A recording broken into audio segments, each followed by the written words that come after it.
I used to say, I trust my husband with my life, and I meant it. There was a time when those words felt as natural as breathing. I never questioned him, not once, not in all those years. When people would talk about secrets in marriage, or lies, or hidden things, I would sit quietly and think, that's not my life. I believed I was lucky.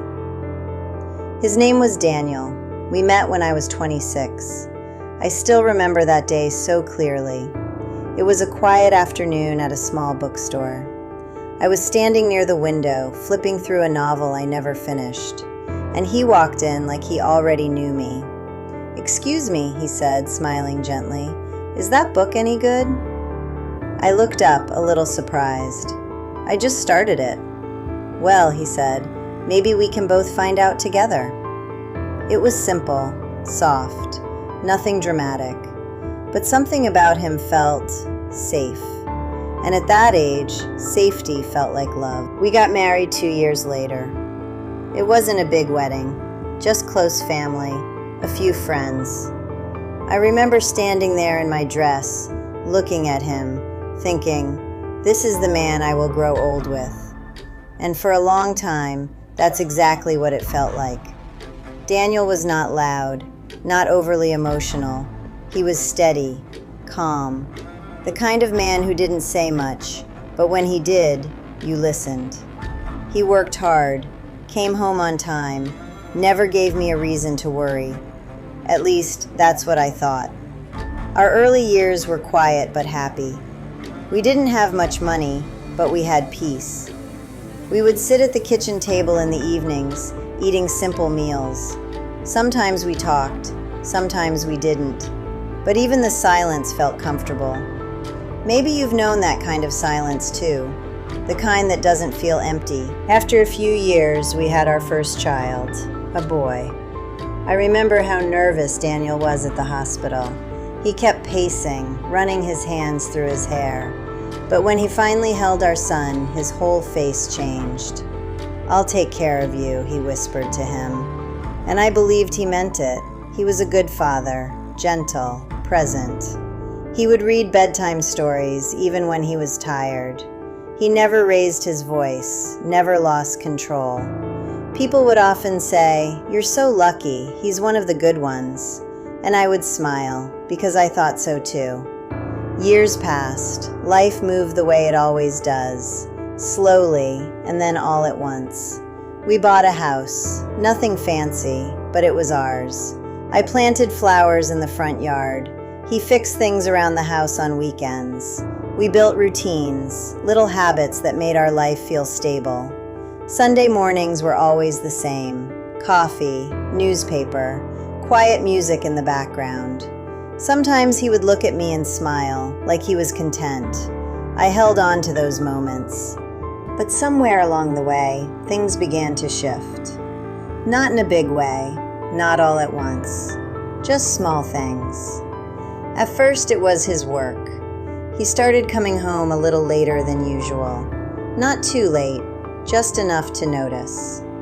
"I had to stay back," he would say, loosening his tie. I never questioned it. Why would I? Life gets busy. People work hard. I trusted him. But then the late nights became more frequent, and something else changed too. He became distant. Not cold, not unkind, just not fully there. We would sit at the dinner table, and I would talk about my day, about our son, about little things that used to make him smile. But now his eyes seemed somewhere else. "Are you listening?" I asked one night, half joking. He looked at me quickly. "Of course I am." But something in his voice felt off. It's strange how you can feel a change before you can explain it. I started noticing the quiet more. Not the comfortable silence we used to share. This silence felt heavy, like something was sitting between us. Still, I told myself I was imagining things. After all those years, how could something be wrong? He had never given me a reason to doubt him. Never. Then came the missed anniversary. It was our 15th. I didn't expect anything big. I never did, but I thought he would remember. I made dinner that night, his favorite. I even wore the blue dress he once said he loved. I waited. The clock kept moving. 7, 8, 9. No call, no message. I tried calling him. It went straight to voicemail. A small feeling started to grow inside me. Not anger, something else. Something quieter, but deeper. When he finally walked in, it was almost 10. "Oh," he said, seeing the table. "Was that today?" I felt something inside me break a little. "Yes," I said softly, "it was." He looked tired, maybe even stressed. "I'm sorry," he said quickly. "Work has been crazy." And just like that, the moment passed. Or at least, I let it pass. Because that's what you do in a marriage, right? You forgive. You understand. You don't make everything into a problem. At least, that's what I believed. But that night, as I lay in bed next to him, wide awake, I felt something I hadn't felt before. A small crack in my trust. It wasn't loud. It didn't scream. It just sat there quietly. Days turned into weeks. Weeks into months.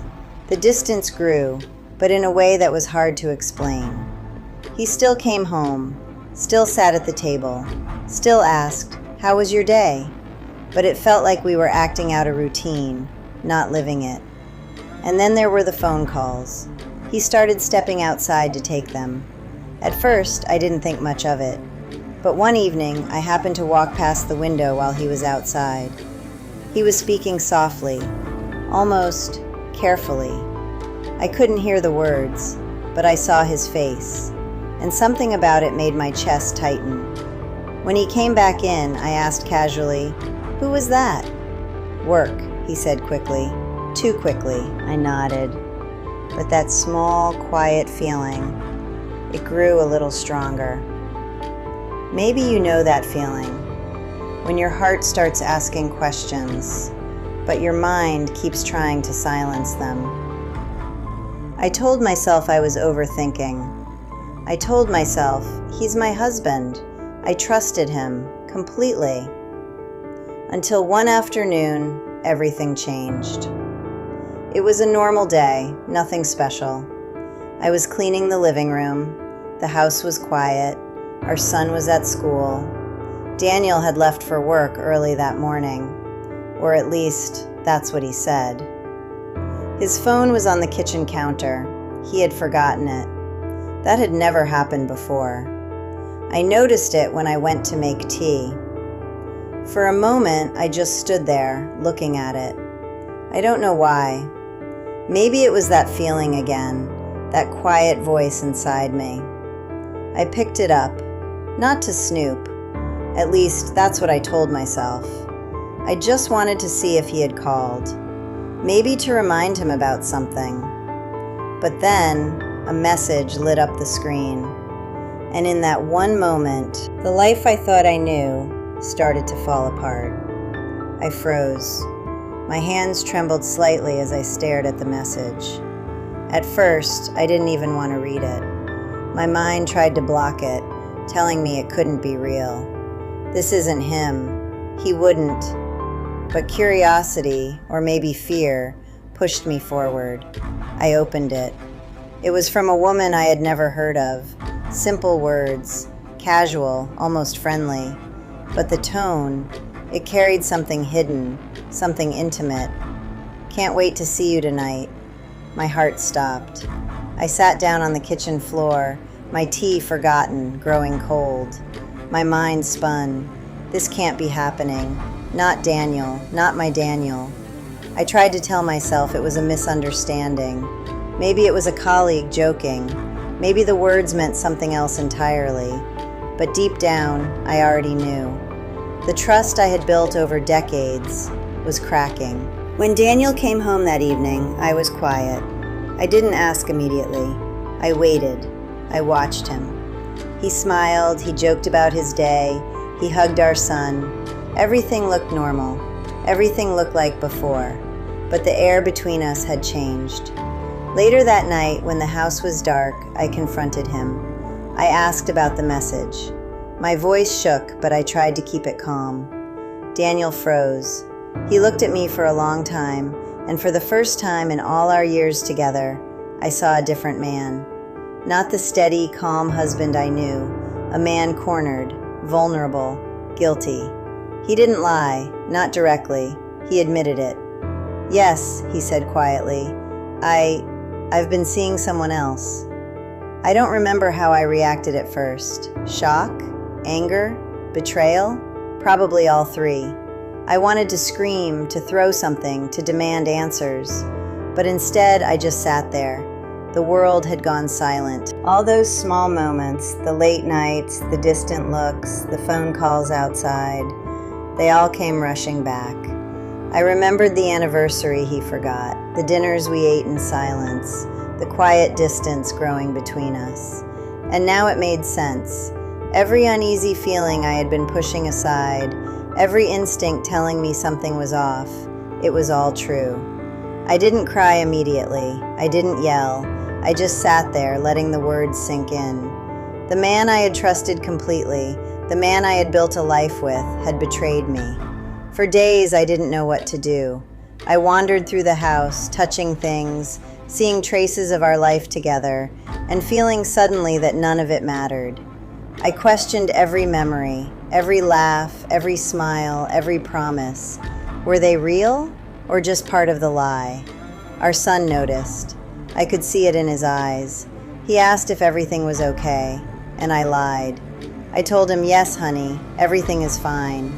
But it wasn't, not even close. I tried to speak with Daniel, to understand why he did it. But he couldn't give me a reason that made sense. He said he didn't know, that it just happened, that it wasn't about me, it was about him. And in a way, maybe that was the cruelest part. The man I trusted, the man I thought loved me, had chosen someone else. Not because I wasn't enough, not because I failed, but because he could, because he wanted to. Days turned into weeks. I slept poorly, ate poorly. The house felt smaller, louder. I could hear every creak, every whisper of memories that now felt poisoned. Friends reached out. They offered advice. Divorce him, some said. Confront him. Others whispered, maybe forgive him. Forgive him?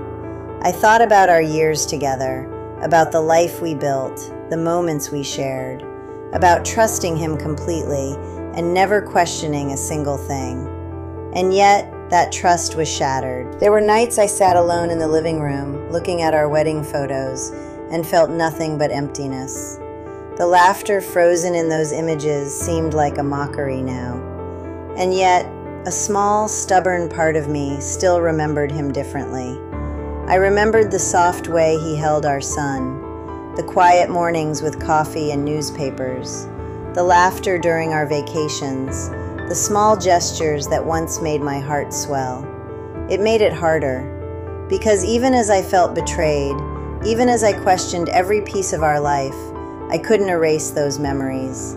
They were mine. They were real. Eventually, I had to face a choice: stay or leave. I didn't make a decision immediately. I needed space. I needed to breathe, to feel, to think. Some nights I sat by the window, staring at the dark streets, wondering if the man I loved was even the man I thought I knew. I realized that trusting someone completely isn't just about believing in their goodness. It's about understanding that people are complex, that love isn't always enough to keep them faithful. And I was forced to see a truth I never wanted to admit. People you love can hurt you in ways you never imagined. But even in that heartbreak, even in that betrayal, I felt a strange clarity. I realized how much I had believed in the good in him. And that belief, that was mine. It belonged to me. No one could take it. Even as my trust crumbled, I knew I could rebuild myself. Not with him. Not yet, maybe not ever. But within me. It would take time. It would take patience. It would take nights like these, sitting in silence, learning to breathe without him being my center. Maybe you've been here too, where someone you loved completely showed you a side of themselves you never knew existed. And it changes everything. I didn't know then how I would move forward. I only knew that my life had shifted, that the person I thought I knew was someone else entirely, and I would never be the same again. The weeks that followed were some of the hardest of my life. Every day felt like walking on thin ice, never knowing which step would make everything shatter beneath me. Daniel tried to talk, to apologize, to explain, but his words felt hollow. How could they not? He had broken the one thing I had given him completely, my trust. I started noticing everything about him differently. The little habits I once found endearing now felt irritating. The way he poured coffee, the way he laughed at things I didn't understand, the way he kissed our son goodnight, all of it became a reminder. A reminder of what was gone, or maybe of what I never really had. There were moments when anger consumed me. I would slam doors, snap at our son over trivial things, cry in the shower where no one could see me. Sometimes I wanted to yell at Daniel, to scream at him until my voice broke. But most of the time I didn't. Most of the time I just watched him from across the room and felt nothing. Except for that gnawing ache deep inside, the one that whispered every day, he betrayed you. You trusted him completely. One afternoon I found myself in the attic, sorting through old boxes. I came across letters Daniel had written me before we were married. Handwritten notes with his shaky handwriting, full of promises and dreams and love. I held them, trembling. How could someone capable of writing this also be capable of hiding this? I didn't know whether to feel anger or sorrow. Maybe both, maybe neither. It was confusing. I started to realize something important during those quiet hours alone. Betrayal doesn't just break trust. It breaks the version of yourself that trusted completely, that naive, hopeful self. And losing that version of yourself is harder than losing the person you trusted.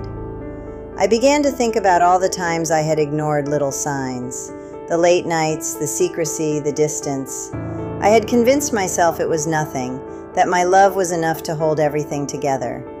But love isn't a shield against deception. I spent that night awake, staring at the ceiling, replaying every memory, every normal day, wondering when things had started to go wrong. Was it when he started working longer hours? Or the time he forgot our anniversary? Or had I been blind all along? I didn't have answers, only questions. Endless questions. Then came the day when he tried to bring back normalcy. He suggested we go out to dinner, just the two of us. He wanted to talk things through. My first instinct was to say no, to reject him completely. But something in me, maybe curiosity, maybe a faint trace of the woman who once believed in him, agreed.